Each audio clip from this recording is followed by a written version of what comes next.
This is the Progen Emirates, one of the fastest supercars in Grand Theft Auto Online, not only featuring a fantastic top speed, but also featuring one of the best lap times for all the supercars. That's incredible. However, there's always one downside when driving on the streets of Los Santos, and that is the NPCs around you. You make one minor slip-up, you get launched over the fence into somebody's backyard while they're swimming in their pool. And yeah, it's quite irritating when this happens. How many times have you been driving down the highway at 130 plus miles per hour when some random NPC turns directly into you, causing you to burn into a million pieces and crash? It is incredibly annoying when it happens, and I guarantee almost every one of us has experienced this multiple times. What if I told you that there's a car not only featuring great lap time, acceleration, and speed, but also will never crash into any cars on the road? Welcome to the Ramp Buggy.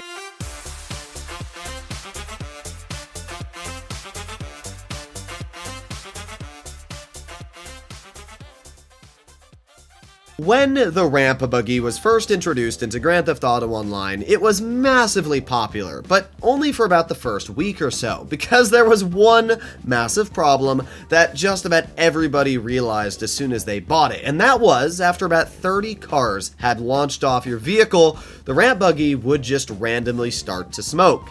And that was obviously a pretty serious problem. What's the point of having a car meant to ramp vehicles off of you if you can't even drive down a highway without the vehicle starting to smoke? Thankfully, in one of the later updates for GTA Online, Rockstar patched this. So now the Ramp Buggy and Phantom Wedge are both able to basically just drive indefinitely into vehicles without having problems.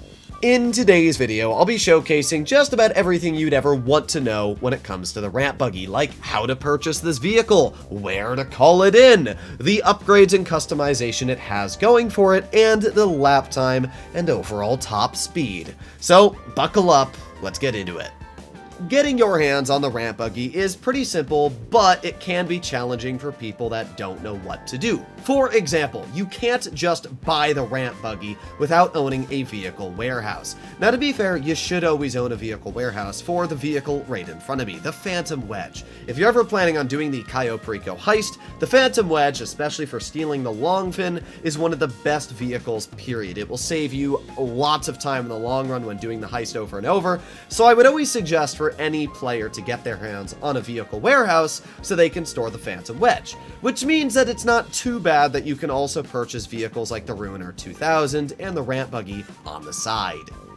Normally, when purchasing properties in Grand Theft Auto Online, you will either make your way to Maze Bank foreclosures with properties like the clubhouse, bunker, hangar, facility, nightclub, arcades, or auto shop. Or you can make your way over to Dynasty 8 Executive, where you can purchase office buildings or the agency. However, purchasing a vehicle warehouse will include you needing to own an office building. Then you're going to need to sit down at your computer, hop onto it, and scroll over to Vehicle Cargo. Once you've done that, go over to Vehicle Warehouse Map, and if you already own one, then this doesn't matter. But if you don't, then you can scroll through all the vehicle warehouses that you can purchase. Now, I personally suggest just to go for the cheapest one, which is the one I actually own, the La Mesa Warehouse. This is only $1.5 million, and it's actually in a pretty solid location. I mean, sure, there are other warehouses in better locations, like this one, which is $2.5 million, or you've got ones over here, which is $2.8 million, but I don't understand the purpose of buying one for more money when this one gets the job done. Plus, if you're only buying a vehicle warehouse to store vehicles in it, then it really doesn't matter where you own it because you get to call your vehicles in through the interaction menu. And now that you own a vehicle warehouse, you are at the last stage, purchasing the Ramp Buggy. You're gonna have to scroll for quite a while on Warstock until you find it. And yeah, it's quite an expensive vehicle at $3.2 million. But to be fair, that's only a couple $100,000 more than a vehicle like the Emirates or the Krieger, and I can guarantee you that you'll get more use out of a vehicle like the Ramp Buggy. So once you've purchased this car, it's very easy to call it in. Instead of going to your mechanic, you get to scroll through Request Special Vehicle. Now, I actually like this drop-down menu because instead of having to scroll through all my garages when I call my mechanic, remembering where it is, special vehicles are very easy to call in because obviously they're all selected right on one little list. After calling in your ramp buggy and making your way to Los Santos Customs, make sure you don't crash the vehicle or even drive into any cars. You can see like we scraped the vehicle a teeny bit on the doorway while making our way into the customs shop. Wait until you see how much money it cost us to repair it. $6,800! I mean, that is insane. So make sure you don't damage the ramp buggy making your way over to Los Santos Customs. And if you ever plan on repairing it, just despawn it and call it back in, because it's way cheaper, in fact, free. So let's talk about the upgrades this vehicle has. And yeah, there's really none. I mean, you can increase the brakes, the engine, turbo, all the basic things, but even wheel type, you can't change. You don't have any custom tire designs. All you can do is give it bulletproof tires. So I would suggest to still upgrade it, because obviously you want to drive faster and have bulletproof tires, but yeah, there's no customization. I hate that you can't put the spoiler like the ramp buggy in the mission gets, but either way, it's not the end of the world, and the vehicle is gonna be quite fast once you're done upgrading it. Because the ramp buggy is not stored inside your personal garage, if the vehicle ever does get blown up, as you can see in the top, a prompt says your ramp buggy has been destroyed, a new one has been delivered to the underground garage in your warehouse. So if we go to vehicles and we go back and scroll until we find the ramp buggy, you can see you have to wait a 2-minute cooldown just like any personal vehicle before you can call it back in. But that's actually incredibly nice. You never have to pay for getting your ramp buggy back. Compare that to me blowing up my own Emirates and I'm gonna have to pay 20 grand every time. So that's actually quite a bit of an advantage for the ramp buggy. One of the major factors of purchasing the ramp buggy might not even be that you hate driving and worrying about NPCs going into you, it's more the fact that you just want to launch cars into the air. The ramp buggy will never slow down. No matter how many cars drive into you, it actually does not slow your vehicle down even 1 mile per hour. And you can see we are just launching cars like no tomorrow into the air. This makes this vehicle super fun for dealing with police chases or just about anything else fun in this game. And the craziest thing about the ramp buggy is that even tanks cannot stop it. For example, this is a Rhino tank, and as you just noticed, well, I mean, we lost a wheel, and I'm not joking, we literally just lost a wheel, but I mean, our vehicle is still moving, and it is still able to launch cars just like before, straight into the air, even driving at 100+ miles per hour, it appears. So yeah, the ramp buggy is nearly unstoppable. And in 3, 2, 1, full speed ahead. What we are currently doing is a timed lap in the ramp buggy.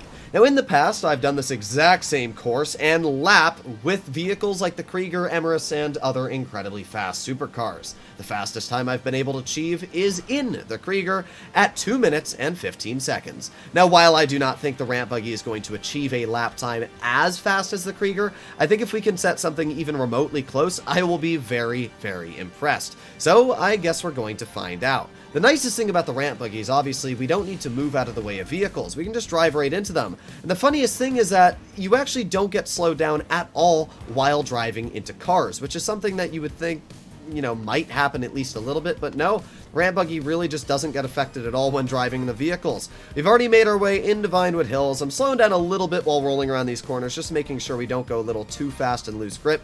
But as you can see, the handling is actually quite nice on the ramp buggy, and it seems like we're making swift time throughout the uphill areas. Nice. Okay, let's get this car out of our way, jump through the air a little bit, not too far off the road, and just like that, we've made it all the way through Vinewood Hills. Now we arrive to the spinny, windy bit of the course. Now this is not going to be too tricky for a vehicle like the ramp buggy because, as I said, it actually features pretty decent handling, so yeah, let's see how it can do. Again, the great thing is I don't need to worry about cars getting in my way. Normally I'd have to swerve around that car to continue my lap, but in the ramp buggy, no problem whatsoever. Okay, let's slow down a little bit. Now we'll give it some gas. Same thing for this corner here. Give it some gas. Oh yeah.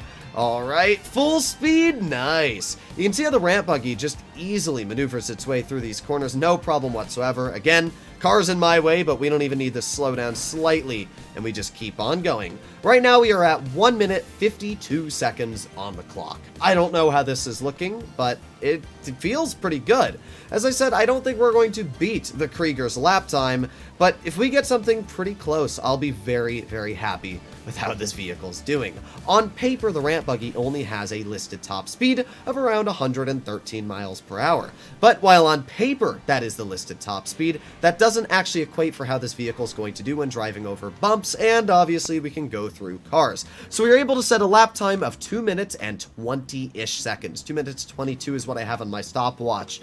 That's actually impressively fast. That's only about 7 seconds slower than the Krieger. And what you have to remember is that this is a car I have to put zero effort into driving with. I don't need to swerve around vehicles. All I need to do is drive right into them, and that's about it. Not only that, but as you notice, the handling is actually really impressive on this car. While full turning this vehicle, you can see there's not much of a problem. I mean, it fishtails a little bit, but it easily controls grip while rolling through the corners. And because this is an off-road class car, it actually means that you can very easily go off the road without actually losing grip, making, again, the Ramp Buggy just a super fun vehicle to mess around with. So it's kind of a jack of all trades. It's really good at driving off-road, as we can see. It's very, very quick and nimble on the road, especially when setting lapped course times.